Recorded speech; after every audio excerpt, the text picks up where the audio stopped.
हरे कृष्णा। तो आप सब भक्तों का आज के इस अध्ययन सत्र में हार्दिक स्वागत है। और आप सब जानते हैं कि आज हम अध्याय 46 के भाग 2 का पाठ करेंगे। तो आइए प्रारंभ करते हैं आज के इस अध्ययन सत्र को इस प्रार्थना से। कृष्णा कृष्णा कृष्णा कृष्णा कृष्णा कृष्णा कृष्णा हे कृष्णा कृष्णा कृष्णा कृष्णा कृष्णा कृष्णा कृष्णा हे कृष्णा कृष्णा कृष्णा कृष्णा कृष्णा कृष्णा रक्षा माम् कृष्णा कृष्णा कृष्णा कृष्णा कृष्णा कृष्णा पाहि माम् राम राघव राम राघव राम राघव रक्षा माम् कृष्णा केशव कृष्णा केशव कृष्णा केशव पाहि माम्। श्री प्रभुपाद जी का प्रणाम मंत्र। नमः ओम विष्णुपादाय कृष्णपृष्ठाय भूतले श्रीमते भक्ति वेदांत स्वामिन इति नामिने। नमस्ते सारस्वते देवे गौरवाणी प्रचारिणे निर्विशेषा शून्यवादी पाश्चात्य देशा तारिणे। हरे कृष्णा कृष्ण कृष्ण हरे हरे हरे राम राम राम हरे हरे। तो कल जो पाठ हमने किया था उसमें हमने पढ़ा था कि भगवान श्री कृष्ण के एक बहुत ही प्रिय मित्र और उनके कज़न ब्रदर चचेरे भाई जो देवभाग जी के पुत्र थे, वो उद्धव जी जिनका नाम है, भगवान से मिलने के लिए आते हैं द्वारका से। और भगवान उनसे आग्रह करते हैं, रिक्वेस्ट करते हैं कि आप जाइए और जो वृंदावन के वासी उनके वियोग में बहुत परेशान हैं, एंग्शियस हैं, उनसे जाके मिलिए। तो हमने इस कथा के बारे में चर्चा की थी कि उद्धव जी भगवान के एक बहुत ही कॉन्फिडेंशियल एक अंतरंग पार्षद हैं और अतः भगवान ने उन्हें आदेश दिया या आग्रह किया कि आप जाइए। तो उद्धव जी वृंदावन पहुंच जाते हैं और वहां पहुंचने के बाद वो नंद महाराज के जो महल है उसके पास पहुंचते हैं। तो आज की जो कथा है हम उसको वहीं से प्रारंभ करेंगे। उद्धव जी ने नंद महाराज के घर में प्रवेश किया। वासुदेव के प्रतिनिधि के रूप में वे वहां उनका स्वागत किया गया।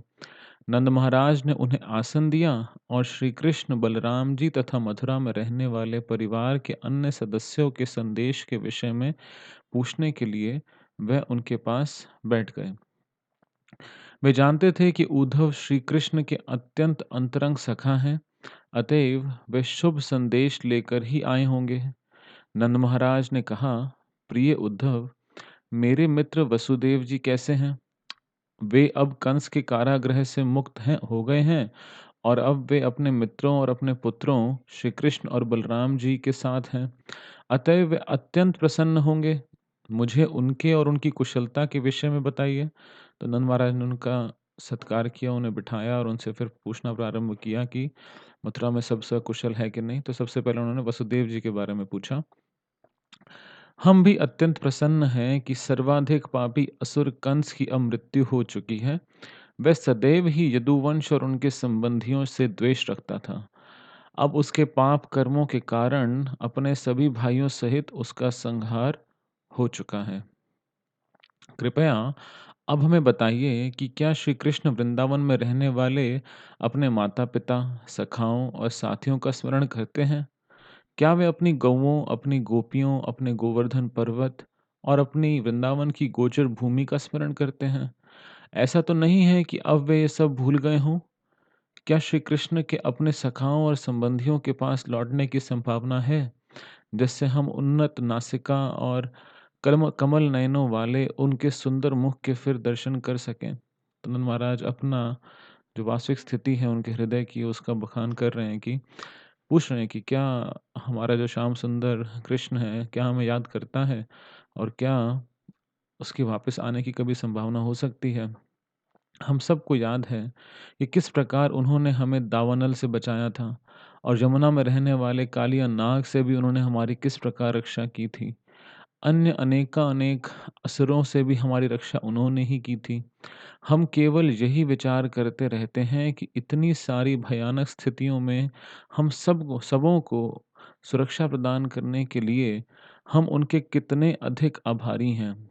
प्रिय उद्धव, जब हम श्री कृष्ण के सुंदर मुख और नयनों तथा उनकी यहाँ वृंदावन में विभिन्न लीलाओं का चिंतन करते हैं, तो हम इतने व्याकुल हो जाते हैं कि हमारे सभी कार्यकलाप रुक जाते हैं। हम सभी केवल श्री कृष्ण का चिंतन करते हैं कि वह कैसे मुस्काते हो थे और कैसे हमारी ओर चितवन करते थे।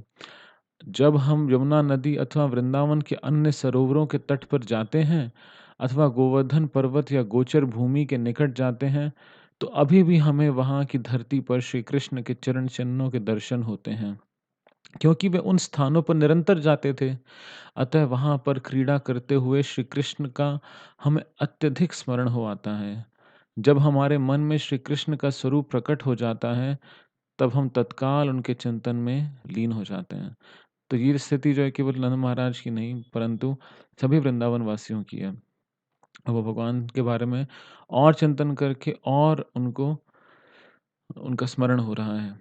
अतएव हम विचार करते हैं कि संभवतः श्री कृष्ण और बलराम जी स्वर्गलोक के प्रमुख देवता हैं, जो पृथ्वी पर कुछ विशिष्ट कर्तव्यों को संपादन करने के लिए हमारे सम्मुख सामान्य बालकों के रूप में प्रकट हुए हैं।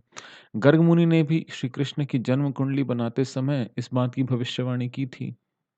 यदि श्री कृष्ण एक महान व्यक्ति न होते, तो 10 सहस्र हाथियों का बल रखने वाले कंस को कैसे मार सकते थे? कंस के अतिरिक्त कई और अत्यंत बलशाली मल्ल भी थे, यानी योद्धा थे, और साथ ही कुबल्या पीड़ नामक विशालकाय हाथी भी था।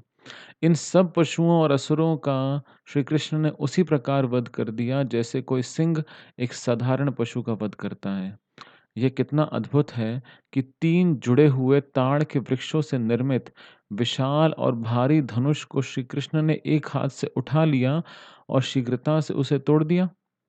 ये कितना आश्चर्यजनक है कि श्री कृष्ण ने लगातार 7 दिनों तक गोवर्धन पर्वत को एक हाथ में धारण किए रखा। ये कितना अद्भुत है कि श्री कृष्ण ने प्रलंबासुर, धेनुकासुर, अरिष्टासुर, तृणाव्रत तथा बकासुर जैसे सभी असुरों का वध कर दिया। वे असुर इतने बलशाली थे कि स्वर्ग लोकों में देवता भी उनसे भयभीत थे, किंतु श्री कृष्ण ने कितनी सरलता से उनका वध कर दिया। तो नंद महाराज अब अपना अपनी ग्रैटिट्यूड या अपनी कृतज्ञता एक्सप्रेस कर रहे हैं कि भगवान हमारे सामने एक बच्चे के रूप में भले ही हैं, लेकिन वो हो ना हो बहुत ही दिव्य पुरुष हैं। और ऐसा और हो सकता है कि वो स्वर्ग से इस धराधाम पे किसी विशेष कर्तव्य को पूरा करने के लिए आए हैं। किसी विशेष यहाँ पे लिखा है विशेष कर्तव्य को संपादन करने के लिए हमारे पास आए हैं। तो और उनको ऐसा भी लग रहा है कि गर्ग मुनि ने भी इसकी भविष्यवाणी की थी। तो कहीं न कहीं उनके मन में ये विचार है कि वो बहुत ही दिव्य पुरुष हैं और हमारे सामने वो छोटे बच्चे के समान केवल एक लीला कर रहे हैं। उद्धव के सामने श्री कृष्ण के असामान्य कार्यों का वर्णन करते-करते नंद महाराज धीरे-धीरे व्याकुल हो गए और आगे कुछ न बोल सके। जहाँ तक यशोदा मैया का प्रश्न है, वह अपने पति के समीप मौन बैठकर श्री कृष्ण की लीलाओं का श्रवण कर रही थीं। वे केवल अविरत क्रंदन कर रही थीं, यानी कि लगातार सिर्फ रो रही थीं और उनके स्तनों से दूध बह रहा था। जब उद्धव जी ने देखा कि भगवान श्री कृष्ण के चिंतन में नंद महाराज और यशोदा जी असामान्य रूप से व्याकुल हैं और जब उद्धव जी ने श्री कृष्ण के प्रति उनके असामान्य स्नेह का अनुभव किया, तो वे भी व्याकुल हो गए। उन्होंने कहा, माता यशोदा और नंद महाराज, आप दोनों मनुष्यों में सर्वाधिक आदरणीय हैं, क्योंकि इस प्रकार दिव्य भाव में मग्न होकर आपके अतिरिक्त और कोई ध्यान नहीं कर सकता। उद्धव कहते रहे, श्री कृष्ण व बलराम जी दोनों ही मूल भगवान हैं और उन्हीं से सृष्टि की उत्पत्ति होती है। सभी व्यक्तियों में वे प्रमुख हैं। वे दोनों ही इस भौतिक सृष्टि के मूल कारण हैं। भौतिक शक्ति का मार्गदर्शन पुरुष अवतार करते हैं और वे सब श्री कृष्ण और बलराम जी के अंतर्गत कार्य करते हैं। अपने आंशिक प्रतिनिधित्व के द्वारा वे सभी प्राणियों के हृदय में प्रवेश कर जाते हैं। वे सभी ज्ञान या विस्मृतियों के भी स्रोत हैं। इस बात की पुष्टि भगवद गीता के 15वें अध्याय में की गई है। मैं सबके हृदय में उपस्थित हूँ, मैं ही स्मृति और विस्मृति का कारण हूँ। मैं ही वेदांत का मूल रचयिता हूँ और मैं ही वेदों का वास्तविक ज्ञाता हूँ।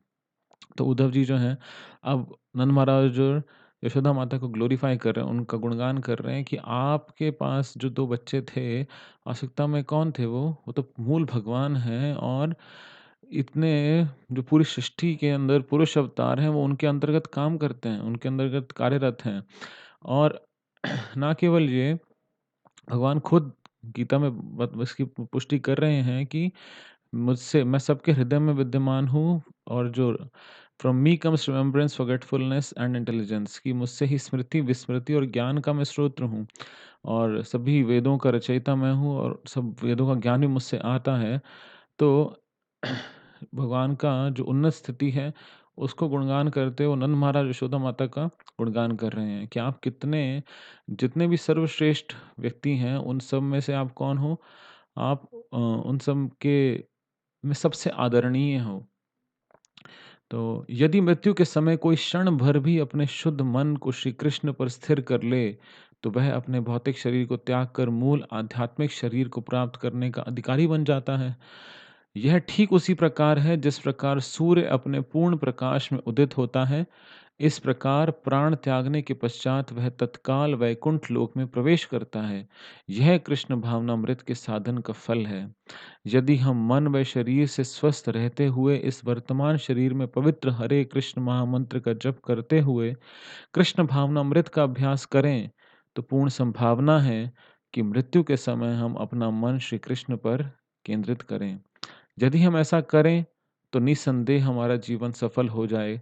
किंतु यदि हम अपने मन को सदा सकाम कर्म में लीन रखें, जिससे हमें भौतिक सुख की प्राप्ति हो, तो स्वाभाविक है कि मृत्यु के समय भी हम ऐसे ही कर्मों के विषय में सोचेंगे। तो बाबा जी बहुत क्लियरली बता रहे हैं कि अगर हम अभ्यास करें जीवन पर्यंत किस चीज़ का, हरे कृष्ण महामंत्र का जप करने का, तो क्या होगा? ऐसी संभावना है, एक प्रोबेबिलिटी है कि हम कर पाएँगे। भगवान की कृपा के बगैर शायद हम वो ना भी कर पाएँ। लेकिन अगर हम प्रयास ही नहीं करेंगे और हम सदैव हमेशा सकाम कर्मों में लीन रहेंगे, यानी कि हमेशा फ्रूटिव एक्टिविटीज़ में और भौतिक सुखों की ही चिंतन करेंगे, तो क्या होगा? तो फिर नॉर्मल सी बात है कि हम मृत्यु के समय पे भी ऐसा ही सोचेंगे और जो भगवान के धाम जाने का जो ये सुनहरा अवसर है, इसको गँवा देंगे। इसका परिणाम यह होगा कि हमें भौतिक जगत के त्रिताप को सहने के लिए पुनः भौतिक और बद्ध शरीर में प्रवेश करने के लिए बाध्य होना पड़ेगा। अतएव जैसा कि महाराज नंद, यशोदा तथा गोपियों ने प्रदर्शित किया है, कृष्ण भावनामृत में सदा मग्न रहना ही वृंदावन के निवासियों के लिए एकमात्र जीवन का मापदंड था। यानी कि उनके जीवन का एक ही लक्ष्य था, बाकी सब एक्टिविटीज़ उनके लिए सेकेंडरी थी। यदि हम उनके चरण चिन्हों का थोड़ा-सा भी अनुसरण कर सकें, तो निश्चित रूप से हमारे जीवन सफल हो जाएँगे और हम आध्यात्मिक जगत अर्थात वैकुंठ लोक में प्रवेश करेंगे। तो प्रभुपाद जी हमको एक बहुत सुंदर अवसर के बारे में जानकारी दे रहे हैं कि अगर आप उनके पद चिन्हों पे चलोगे, तो आप भी भगवत धाम वापस जा सकते हैं। उद्धव जी ने आगे कहा, प्रिय यशोदा मैया और नंद महाराज, इस प्रकार आपने निराकार ब्रह्म के स्तोत्र दिव्य स्वरूप वाले श्री भगवान नारायण पर अपने मन को पूर्ण रूपेण केंद्रित कर लिया है। ब्रह्म ज्योति नारायण के शरीर की अंग कांति मात्र है। चूंकि आप सदैव श्री कृष्ण तथा बलराम के परमानंद स्वरूप चिंतन में मग्न रहते हैं, अतः आपके लिए कोई अन्य पुण्य कार्य करना शेष नहीं रह जाता। मैं श्री कृष्ण का संदेश लाया हूँ। तो अब वो बता रहे हैं कि मैं क्यों आया हूँ यहाँ पे। मैं श्री कृष्ण का संदेश लाया हूँ। वे शीघ्र ही वृंदावन आएंगे और आप दोनों को अपनी उपस्थिति से संतुष्ट करेंगे। श्री कृष्ण ने वचन दिया था कि मथुरा में अपना कार्य समाप्त होते ही वे वृंदावन लौट आएंगे। वे निश्चय ही इस वचन को पूर्ण करेंगे। आप लोग परम सौभाग्यशाली हैं, अतः मेरा आपसे निवेदन है कि आप श्री कृष्ण के वियोग के कारण दुखी ना हो। तो भगवान का जो संदेश था वो क्या था कि भगवान अपना वचन पूरा करेंगे, वो वापस मथुरा से अवश्य आएँगे, तो आप कृपया करके दुखी ना हों। आप तो पहले ही चौबीसों घंटे श्री कृष्ण की उपस्थिति प्रतीति कर रहे हैं, फिर भी वे शीघ्र ही आकर आपसे भेंट करेंगे। वास्तव में जैसे काष्ठ में अग्नि उपस्थित है, उसी भांति श्री कृष्ण सर्वत्र और सबके हृदय में उपस्थित हैं। चूंकि श्री कृष्ण परमात्मा हैं, वे सब पर संभाव रखते हैं, अतः ना कोई उनका मित्र है, न शत्रु। वे किसी को छोटा अथवा बड़ा नहीं समझते हैं। वास्तव में ना कोई उनकी माता है, न पिता, न भाई है, न संबंधी, ना ही उन्हें समाज, मैत्री और प्रेम की आवश्यकता है। उनका हमारी भांति कोई भौतिक शरीर नहीं है। ना तो वे साधारण जीवों की भांति प्रकट होते हैं अथवा जन्म लेते हैं। जो अपने पूर्व सकाम कर्मों के कारण जन्म लेने को बाध्य हैं, ऐसे साधारण जीवों की भांति श्री कृष्ण जीवन की उच्च अथवा निम्न योनियों में प्रकट नहीं होते हैं। अपनी अंतरंगा शक्ति के द्वारा वे केवल अपने भक्तों की रक्षा करने के लिए ही प्रकट होते हैं। श्री कृष्ण कभी भी भौतिक प्रकृति के गुणों से प्रभावित नहीं होते हैं, किंतु जब वे इस भौतिक जगत में प्रकट होते हैं, तब वे भौतिक प्रकृति के गुणों सत, रज और तम के प्रभाव के अंतर्गत रहने वाले साधारण मानवों की भांति कार्य करते हुए प्रतीत होते हैं। वस्तुतः वे इस सृष्टि के दृष्टा हैं और प्रकृति के भौतिक गुणों से प्रभावित न होकर समस्त जगत का सृजन, पालन और संहार करते हैं। श्री कृष्ण और बलराम जी को साधारण मानव मानना हमारी त्रुटि है। जैसे चक्कर काटता हुआ मनुष्य समस्त संसार को अपने चारों ओर चक्कर काटता हुआ देखता है, श्री भग श्री भगवान किसी के पुत्र नहीं हैं। वास्तव में वे सबके पिता, माता तथा परम ईश्वर हैं। इस विषय में कोई संदेह नहीं है। जो कुछ भी अनुभव हो रहा है या नहीं हो रहा है, जो कुछ भी है, जो कुछ नहीं भी है या भविष्य में जो कुछ भी होगा, उस सब का श्री भगवान से अलग कोई अस्तित्व नहीं है। जो कुछ भी लघुतम है और जो कुछ भी विशालतम है, उसका भी श्री भगवान से अलग कोई अस्तित्व नहीं है। सब कुछ उन्हीं में अवस्थित है, किंतु सृष्टि में अभिव्यक्त कोई भी वस्तु उन्हें स्पर्श नहीं कर सकती। तो यहाँ पे उद्धव जी भगवान श्री कृष्ण की वास्तविक स्थिति को बता रहे हैं और वो नंद महाराज और यशोदा माता को नहीं बता रहे वास्तविकता में हमें बता रहे हैं कि क्योंकि नंद महाराज यशोदा माता तो शुद्ध भक्त हैं, उनको इस कोई ज्ञान की आवश्यकता ही नहीं है। वो अभी उद्धव जी ने खुद ही बताया ऊपर कि आपको तो किसी चीज़ की और करने की कोई ज्ञान की किसी चीज़ की आवश्यकता नहीं है क्योंकि आप तो जीवन के परम सिद्धि को ऑलरेडी प्राप्त कर चुके हैं। बट ये जो शिक्षा है ये हम लोग के लिए है कि भगवान श्री कृष्ण जो हैं इस भौतिक सृष्टि के परे और उनको कोई ना तो किसी चीज़ से वो बाध्य हैं, परंतु फिर भी हम जैसे जीवों को आकर्षित करने के लिए वो इस साधारण मानव के रूप में यहाँ पर आके लीला करते हैं ताकि हम लोग उनसे आकर्षित होके वापस अपने घर, अपने धाम वापस अपने जो ओरिजिनल घर है, वहाँ पे जाने की हमें प्रेरणा मिले। तो इस प्रकार श्री कृष्ण के विषय में वार्तालाप करते हुए नंद महाराज तथा उद्धव ने संपूर्ण रात्रि व्यतीत कर दी। तो नंद महाराज और यशोदा माता बात कर रहे थे उद्धव जी से तो पूरी रात निकल गई। प्रातः काल दीपक जलाकर और माखन मिश्रित दही छिड़क कर गोपियों ने प्रातःकालीन आरती की तैयारी की। मंगल आरती समाप्त करने के पश्चात वे दही मथने में व्यस्त हो गईं। जब गोपियां इस प्रकार व्यस्त थीं, तब दीपक उनके आभूषणों पर प्रतिबिंबित होकर आभूषणों और अधिक प्रकाशित हो उठे। उनकी मथनी, उनकी बाहें, उनके कर्णफूल, उनकी चूड़ियाँ और उनके स्तन भी चलायमान हो रहे थे। तो रात भर तो वो बात करते रहे। सुबह उठ के मंगला आरती किया और उसके बाद उन्होंने फिर जो दही मथना शुरू किया माखन बनाने के लिए। कुमकुम से उनके मुखों को एक ऐसी अरुण आभा प्राप्त हो रही थी जिसकी तुलना उगते हुए सूर्य से की जा सकती है। दही मथते हुए मधुर ध्वनि के निकलने के साथ-साथ गोपियाँ श्री कृष्ण का यशगान भी कर रही थीं।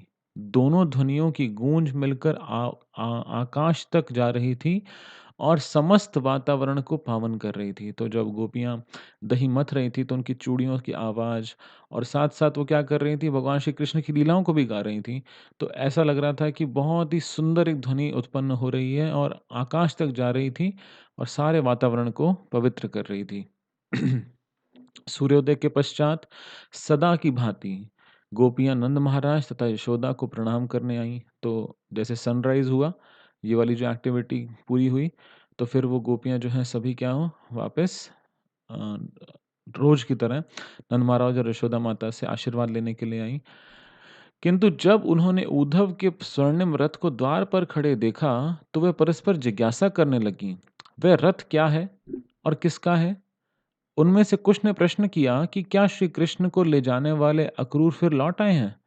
वे अक्रूर से प्रसन्न नहीं थीं, क्योंकि कंस का सेवक होने के कारण वह कमल नयन श्री कृष्ण को मथुरा नगरी ले गए थे। तो गोपियों को अक्रूर जी का ये जो जेस्चर था या जो एक्टिविटी थी कि वो कृष्ण को हमसे दूर ले गए, उनको बहुत बुरा लगा। और इस चीज़ को हम आगे चल के पढ़ेंगे कि इस अपराध के कारण अक्रूर जी को फिर आगे चल के थोड़ी-सी प्रॉब्लम भी आई। तो वो प्रसन्न नहीं थी अक्रूर जी से, भले उनका नाम अक्रूर था, यानी कि ऐसा व्यक्ति जो क्रूर ना हो। लेकिन गोपियों को क्या लगता था कि ये तो बहुत क्रूर है, क्योंकि हमारे कृष्ण को अपने साथ ले गए, कंस का सेवक है ये। सभी गोपियाँ अनुमान करने लगीं कि हो सकता है अक्रूर जी पुनः कोई और क्रूर योजना पूर्ण करने आए थे। तो उनको लगा कि अक्रूर फिर से कोई क्रूर योजना लेके आया है। किंतु उन्होंने विचार किया, अपने परम स्वामी श्री कृष्ण के बिना हम तो अब मृत शरीर मात्र हैं, हम तो पहले ही मरे हुए हैं। इन मृत शरीरों पर अब वे और कौन-सा दुष्कार्य कर सकते हैं? अब इससे ज़्यादा और क्या मरेंगे हम? जब वे इस प्रकार वार्तालाप कर रही थीं, तब उद्धव जी अपना प्रातः कर्म, प्रार्थना, जप आदि समाप्त करके उनके समक्ष आए। तो फिर अपना चैंटिंग करके पूरा जो उद्धव जी उनसे मिलने के लिए आए और अब वो गोपियों से फिर से वार्तालाप करेंगे। उनको अब जो उस भगवान का संदेश है, तो नंद महाराज यशोदा माता को ऑलरेडी उन्होंने बता दिया, अब गोपियों को भी बताएँगे। तो इस प्रकार लीला पुरुषोत्तम भगवान श्री कृष्ण के अंतर्गत उद्धव जी की वृंदावन यात्रा नामक 46वें अध्याय का भक्ति वेदांत तात्पर्य पूर्ण हुआ। तो एक छोटा-सा इन्फॉर्मेशन मैं शेयर करना चाहता था कि पहले तो यहाँ पे हम देखते हैं कि उद्धव जी अब गोपियों से मिलेंगे और फिर अगले चैप्टर में हम पढ़ेंगे कि उनका कैसा इंटरेक्शन था और उद्धव जी देख के बहुत हैरान हो जाएँगे कि क्या लेवल ऑफ भक्ति है ये। तो यहाँ पे छोटा-सा इन्फॉर्मेशन ये था कि बीच में एक इन्फॉर्मेशन आई थी कि भगवान श्री कृष्ण और बलराम जो हैं वो पुरुष अवतारों के भी उनके अंडर काम करते हैं, वो सब लोग ऐसा बताया गया था। तो यहाँ पे भगवान श्री कृष्ण और उनसे फिर हमने कल पढ़ा था कि प्राभव प्रकाश और वैभव प्रकाश उत्पन्न होते हैं और बलराम जी जो हैं उनके फर्स्ट इन्कार्नेशन है।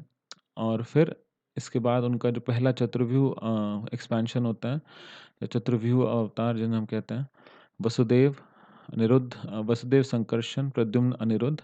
और उसके बाद संकर्षण जी से नारायण उत्पन्न होते हैं। नारायण से फिर से वसुदेव, वासुदेव, सॉरी वसुदेव नहीं, वासुदेव, संकर्षण, प्रद्युम्न और अनिरुद्ध। तो ये द्वितीय चतुर्व्यूह एक्सपेंशन होता है। और इसके बाद जो संकर्षण है, यानी उन्हें महासंकर्षण भी कहते हैं, उनसे पहले स्वांश जिन्हें कहते हैं, जब करुणादक्षाय विष्णु या महाविष्णु उत्पन्न होता है। तो इनके बारे में चर्चा हमने अध्याय नंबर 2 में भी की थी कि करुणादक्षाय विष्णु, फिर उनसे उत्पन्न होते हैं गर्भोदक्षाय विष्णु और फिर क्षीरोदक्षाय विष्णु। तो इन तीनों अवतारों को कहा जाता है पुरुष अवतार। तो करुणादक्षाय विष्णु मतलब जो महाविष्णु जो कारण सागर में लेटे हैं, गर्भोदक्षाय विष्णु यानी कि जो प्रत्येक ब्रह्मांड में जाते हैं, एक्सपैंड करते हैं, गर्भोदक सागर में लेटे हैं। और क्षीरोदक्षाई विष्णु जो हैं वो क्षीर सागर में और सबके हृदय में विद्यमान हैं। तो इस ये 3 अवतार जो हैं इन्हें हम कहते हैं पुरुष अवतार। इसके अलावा फिर हैं लीला अवतार। तो अवतारों के 6 कैटेगरीज़ बताए गए हैं या 6 प्रकार बताए गए हैं। तो पहला है पुरुष अवतार, उसके बाद है लीला अवतार। तो उसमें भगवान के अलग-अलग लीलाएँ, जैसे वराह देव हुए, कर्दम मुनि, दत्तात्रेय और मोहिनी या फिर कूर्म अवतार। तो ये एक और विभिन्न श्रेणी है अवतारों की। फिर उसके बाद गुण अवतार, तो इसमें ब्रह्मा जी, विष्णु जी, और शिव जी, यानी कि ब्रह्मा जी जो हैं वो किसके अधिष्ठाता हैं? रजोगुण के, भगवान विष्णु सतोगुण के और शिव जी तमोगुण के अधिष्ठाता हैं। और फिर शक्तावेश अवतार, तो शक्तावेश अवतार में ऐसा भगवान किसी एक जीवात्मा को इतनी शक्ति प्रदान कर देते हैं कि आप एक पर्टिकुलर कार्य को करिए। तो जैसे हम जानते हैं कि परशुराम जी भगवान के एक अवतार हैं, बट वास्तविकता में वो क्या हैं? वो भगवान की एक विभूति हैं। वो एक जीव तत्व हैं जिनको भगवान ने शक्ति प्रदान की है कि आप ये कार्य करिए। जैसे ब्रह्मा जी को उनको ये शक्ति प्रदान करी कि आप सृष्टि की उत्पत्ति करिए, तो उनको सृष्टि शक्ति दिया। या परशुराम जी को दुष्ट दमन शक्ति दिया, पृथु महाराज को पालन की शक्ति दिया। इसी प्रकार नारद मुनि भी भगवान के एक शक्तावेश अवतार हैं जिनको भक्ति की शक्ति प्रदान किया। तो शक्तावेश अवतार 2 प्रकार के हो सकते हैं कि एक तो डायरेक्ट यानी कि जैसे कपिल देव या ऋषभ देव या भगवान के डायरेक्ट अवतार हैं और या फिर शक्तावेश अवतार दूसरे हो सकते हैं विभूति के समान। तो यानी कि वो भगवान ने एक जीव को इतनी शक्ति प्रदान की कि आप कोई कार्य संपन्न करिए। और फिर युग अवतार, तो हमने पढ़ा था कि गर्ग मुनि ने भी ये भविष्यवाणी की थी कि ये जो बच्चा है, इसका पहले भी जन्म हुआ है और तब इसके 3 और रंग थे, क्या थे?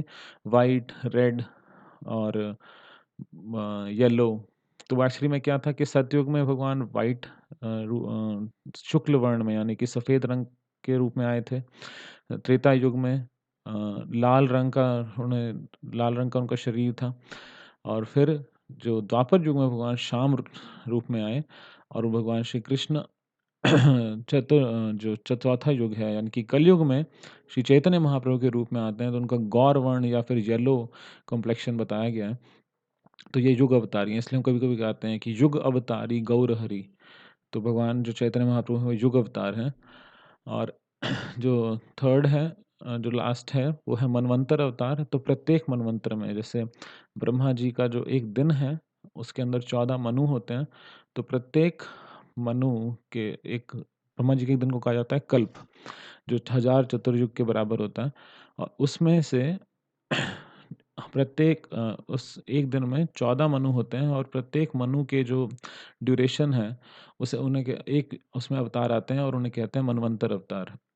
तो जैसे वामन अवतार अ, आए या फिर अलग-अलग अवतार जितने भी आते हैं, यहाँ पे बहुत सारे नाम मेंशन्ड हैं।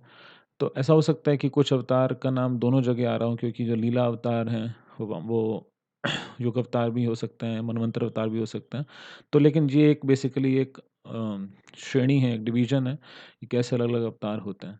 तो ये छोटा-सा एक इन्फॉर्मेशन था जो मुझे लगा कि शायद आपको जानकर शायद थोड़ा प्रसन्नता होगा, तो इसलिए मैंने इसको शेयर किया। तो आज के इस अध्ययन सत्र को हम यहीं समाप्त करते हैं। श्रील प्रभुपाद की जय, अनंत कोटि वैष्णव वृंद की जय, निताई गौर प्रेमानंदे, हरि हरि बोल।